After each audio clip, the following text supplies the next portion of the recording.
નમસ્કાર. આઝાદ સાંસ્કૃતિક કેન્દ્ર આપનું હાર્દિક અભિવાદન કરે છે અને પ્રસ્તુત કરે છે રામાયણ પ્રશ્નોત્તરી ભાગ 8.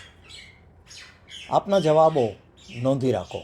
પહેલાં અમે આપને સવાલો કહીશું અને પછી જણાવીશું જવાબો. તો શરૂ કરીએ. પહેલો પ્રશ્ન: એ કયા વાનર વીર હતા જે રાવણના દરબારમાં પગ જમાવીને ઊભા રહ્યા હતા અને જેણે એને હલાવવાનો પડકાર ફેંક્યો હતો? વિકલ્પો: એ હનુમાન, બ અંગદ, ક સુગ્રીવ, ડ જામવાન. બીજો પ્રશ્ન: રાજા જનક દ્વારા ખેતરમાં હળ જોતરવાથી કોણ ઉત્પન્ન થયું હતું? અ ઉર્મિલા, બ શ્રુતકીર્તિ, ક સીતા, ડ માંડવી.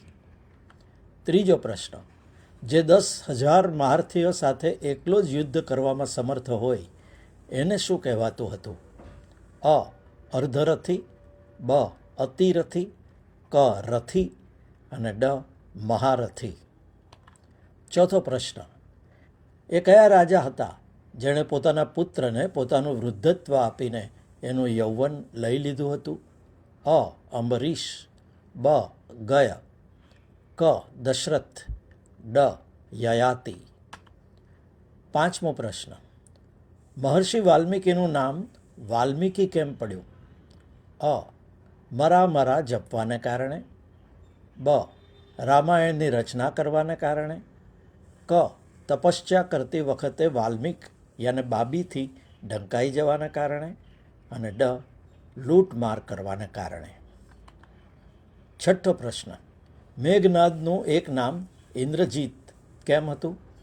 અ ઇન્દ્રને યુદ્ધમાં હરાવી દેવાને કારણે, બ રાવણના પુત્ર હોવાને કારણે, ક કઠોર તપસ્યા હોવાને કારણે, ડ લક્ષ્મણને મૂર્છિત કરી દેવાને કારણે. સાતમો પ્રશ્ન: સીતાજીને જાનકી કેમ કહે છે? અ પૃથ્વીથી ઉત્પન્ન થવાને કારણે, બ જનકના પુત્રી હોવાને કારણે, ક શ્રી રામ દ્વારા ત્યાગ આપવાને કારણે અને ડ હળના ફળથી ઉત્પન્ન થવાને કારણે. આઠમો પ્રશ્ન: મહર્ષિ પરશુરામનું નામ પરશુરામ કેમ પડ્યું?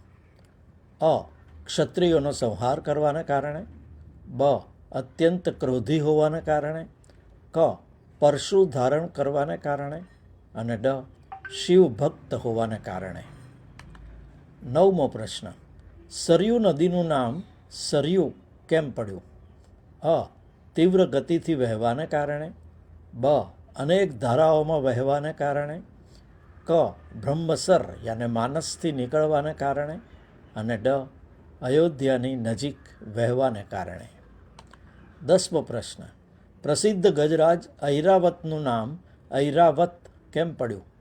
અ ઈરાવતીના પુત્ર હોવાને કારણે, બ શ્વેત વર્ણના હોવાને કારણે, ક સમુદ્રથી ઉત્પન્ન થવાને કારણે અને ડ દૈવી શક્તિઓ પ્રાપ્ત હોવાને કારણે. 11મો પ્રશ્ન: મહર્ષિ પરશુરામને ભાર્ગવ કેમ કહેતા હતા?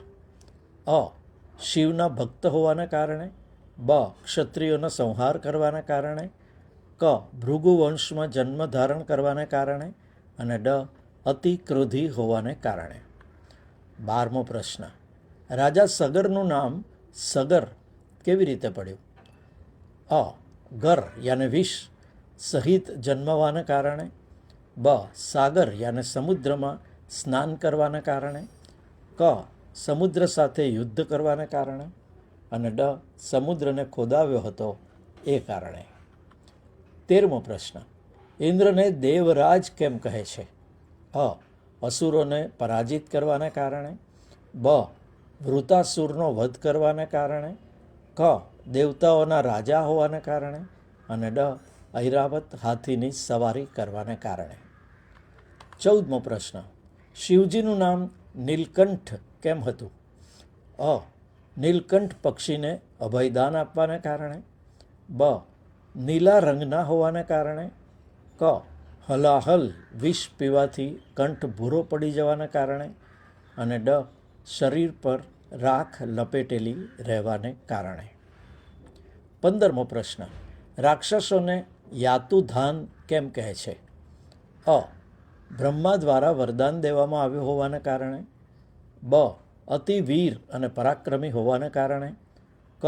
ઋષિઓના યજ્ઞ વિધ્વંસ કરવાને કારણે. અને ડ. એમને યાતુ યાને જાદુનું જ્ઞાન હતું તેને કારણે. 16મો પ્રશ્ન, રાક્ષસોને નિશાચર કેમ કહે છે? અ.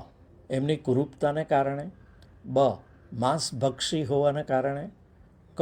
નિશા યાને રાત્રિમાં વિચરણ કરવાને કારણે. અને ડ. સુરા પાન કરવા તથા પરસ્ત્રી હરણ કરવાને કારણે. 17મો પ્રશ્ન, રાક્ષસોને રાક્ષસ કેમ કહે છે? અ. માંસાહાર અને મદ્યપાન કરવાને કારણે. બ. માનવભક્ષી હોવાને કારણે. ક. દેવતાઓથી યુદ્ધમાં પોતાની રક્ષા કરવાને કારણે. અને ડ. બ્રહ્મા દ્વારા જળની સૃષ્ટિ કરવા પર એની રક્ષા કરવાને કારણે.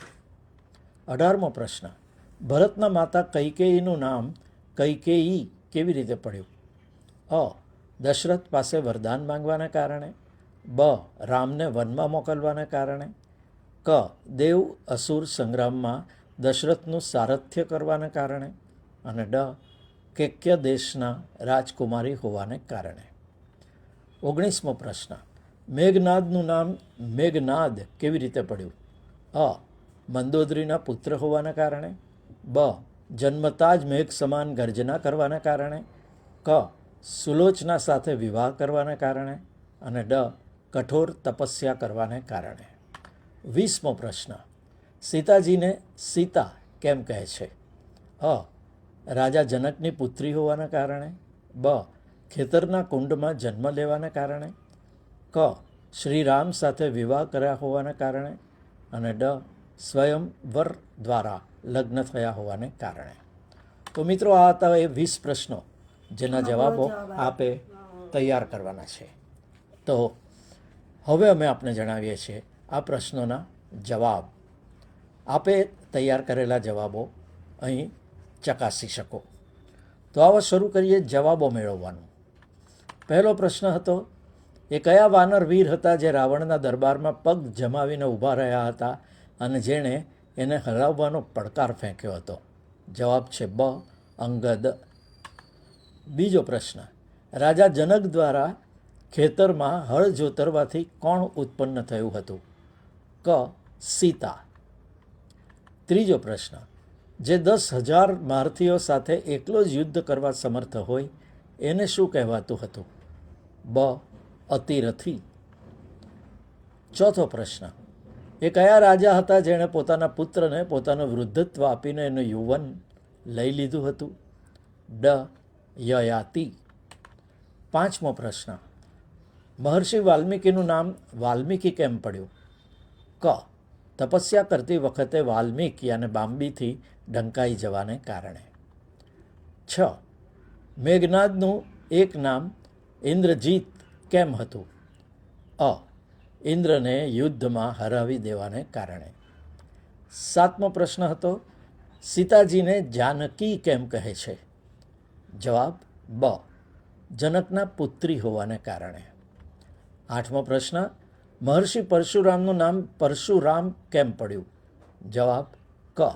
પરશુ ધારણ કરવાને કારણે. 9મો પ્રશ્ન, સરયુ નદીનું નામ સરયુ કેમ પડ્યું? જવાબ ક. બ્રહ્મસર યાને માનસથી નીકળવાને કારણે. 10મો પ્રશ્ન હતો, પ્રસિદ્ધ ગજરાજ ઐરાવતનું નામ ઐરાવત કેમ પડ્યું?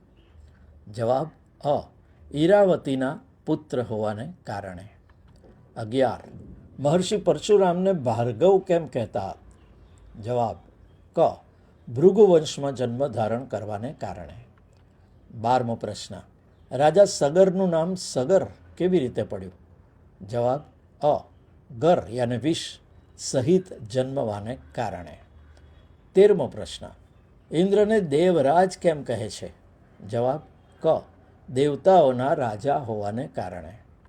14મો પ્રશ્ન હતો, શિવજીનું નામ નીલકંઠ કેમ હતું? જવાબ છે ક. હલાહલ વિષ પીવાથી કંઠ ભૂરો પડી જવાને કારણે. 15મો પ્રશ્ન, રાક્ષસોને યાતુધાન કેમ કહે છે? જવાબ ડ. એમને યાતુ યાને જાદુનું જ્ઞાન હતું તેને કારણે. 16મો પ્રશ્ન, રાક્ષસોને નિશાચર કેમ કહે છે? જવાબ ક. નિશા યાને રાત્રિમાં વિચરણ કરવાને કારણે. 17મો પ્રશ્ન હતો, રાક્ષસોને રાક્ષસ કેમ કહે છે? જવાબ ડ. બ્રહ્મા દ્વારા જળની સૃષ્ટિ કરવા પર એની રક્ષા કરવાને કારણે. 18મો પ્રશ્ન હતો, ભરતના માતા કૈકેયીનું નામ કૈકેયી કેવી રીતે પડ્યું? જવાબ ડ. કેક્ય દેશના રાજકુમારી હોવાને કારણે.